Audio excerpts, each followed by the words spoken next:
I'm going to hit you with some science, okay? Because we both have 80-year-old geriatric spines. I'm fixing my lower back pain at 22 years old, and I have a daily routine. I know for a fact there's a lot of shit information out there, and that this is a hard topic to cover. But when was the last time that you saw something about your back pain that actually helped you, right? I've been to GPs, physios, exercise physios, normal physios, whatever, gym bros, GPs, I think I've already said maybe, physical therapists, chiropractors, which all give out good advice, but it never fixes the problem, right? It always comes back. I found my own solution to this though. This video, I want to make it clear that it's purely educational from my experience, filled with some stuff that I've found over the years. I've had this for like 3 or 4 years. I've just had back pain kind of onsetting consistently. And the way that I've gone about it has been to research it, try to exercise at the gym. It started 6 months ago, right? I was at the gym doing a squat, trying to beat my close friend's squat PR without a belt. And I did like I tried to do 140, didn't make it with a belt. And injured my back at that time for the second time or third time tweaking it. And at that point, my lower back just said, fuck it, I've had enough. You're going to suffer now for the next 9 months. So now I've just kind of been fixing it and rehabilitating it for the past 9 months. And if you know how that feels, then not even just necessarily from lifting, but if you know how that feels, then it's not fun to be in constant like worrying about pain or like straining it. So that being said, I know that it's a really common thing for everyone else in the world. It's one of the most common causes of work disability. Lots of money spent on that shit. I'll link all the stuff that I've found research-wise for this video like below. Besides some of the old things that I'll reference, like a YouTube short or something. I think I mentioned Dr. K in this video. Fucking regardless, that's boring shit. If you find anything in this video important or useful to you, please subscribe and like. It actually is very fucking important to me. Thank you. The actual important evidence, here it comes, and speaking from my own experience, is that when you exercise the muscles of your lower back, the pain is significantly reduced. When you stretch the muscles of your lower back, there is a temporary relief, but not a permanent relief and not a permanent fix. Doesn't mean that stretching isn't useful. I'm still going to talk about it in this video now. Maybe the most important aspect of back pain is how big your back pain threshold is. I'm not talking about any kind of back pain, but the sort of pain that comes from like the lower right hip. That's what sort of pain I experience, right? The back pain threshold is basically how much your lower back can take before feeling the pain in that area. So you sit down for 30 minutes and you feel pain. So you stand up for 5 minutes and it's already pain. Do you wake up with it? Is it right if you stand up to get out of bed? Or is it like way later in the day? That's the back pain threshold. When I saw an exercise physiologist, she showed me this chart. This is maybe 4 months ago. This chart showed that lifting frequently had a really low impact on back pain on the spine, even if it was squatting and deadlifting, assuming you're using the right form and not doing it poorly. The thing that fucked everyone up though is driving for hours at a time, 2 hours plus, because car seats make you sit like you're about to watch an Oppenheimer for 3 hours at the movies. Just such a bad posture.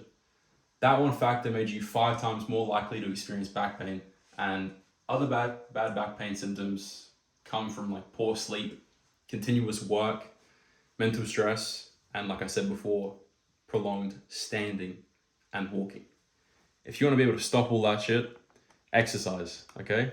This is the first part, the first main thing I'll talk about. And this is not easy. It's not an easy thing to talk about and get across. I'll try my best.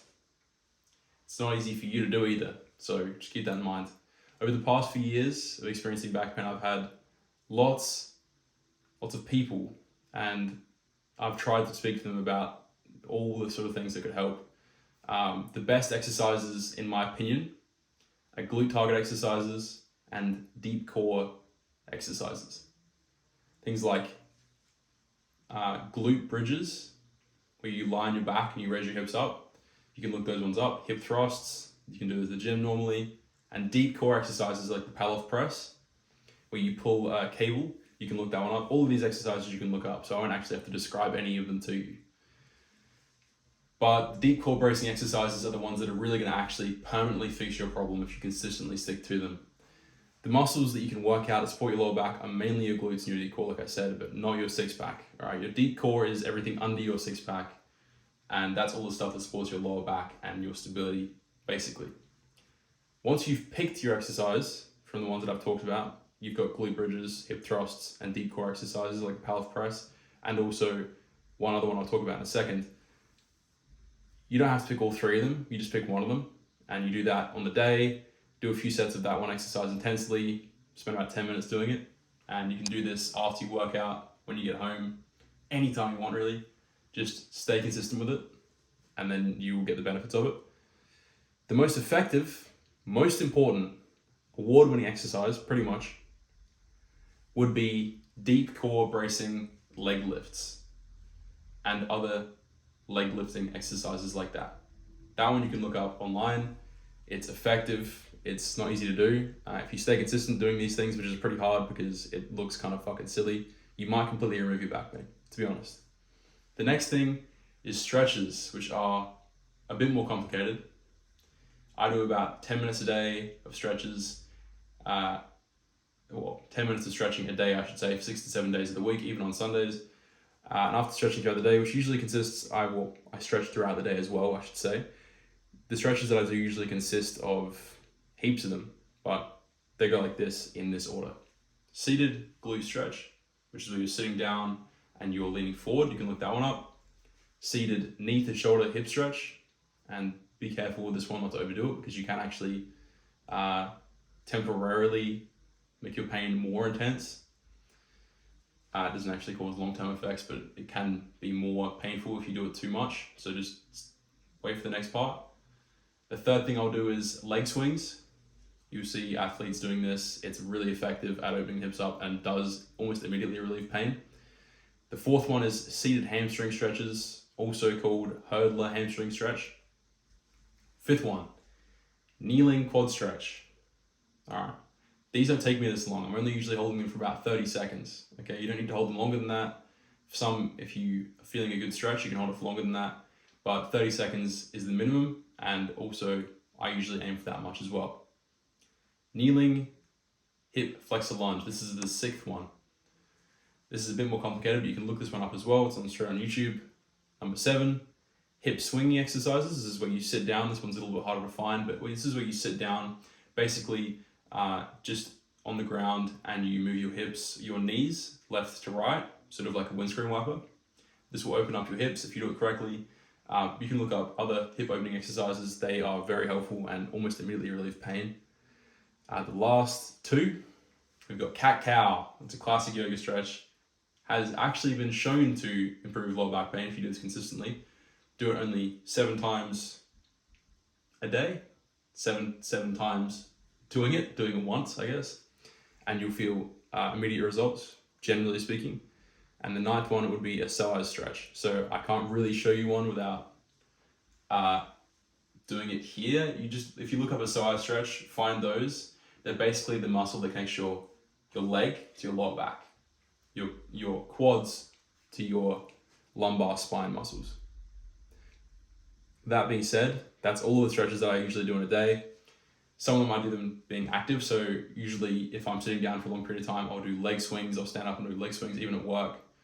And the important aspect, like I said before, of these stretches is that you hold them for at least 30 seconds. Please do that. If it doesn't have to be longer or shorter than that, but if you don't do it for 30 seconds at least, then you won't feel anywhere near as much benefits from it. The next things after exercise and stretches, also the most important, and probably for a lot of people will just straight up fix your back pain if you've only had it for a little short amount of time and it's not something that comes up reoccurringly. Posture. You've probably heard this one before.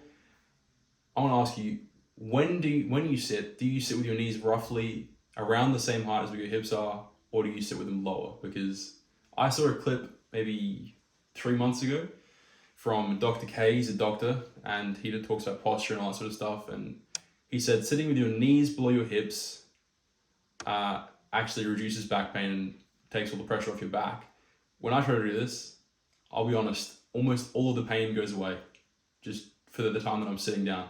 Obviously, you want to be sitting down without your neck cranked at 90 degrees forward. You know, you have actually good posture as well, because even though your neck being cranked forward improves your aim in video games, regardless, that's what it does that for me. That's why I do that shit. But if you just make sure your posture is good, as well as keep your knees below your hips, is what I'm trying to say, your back pain might go away straight away. And either way, it's just good to do in general. Sleeping. Also really important.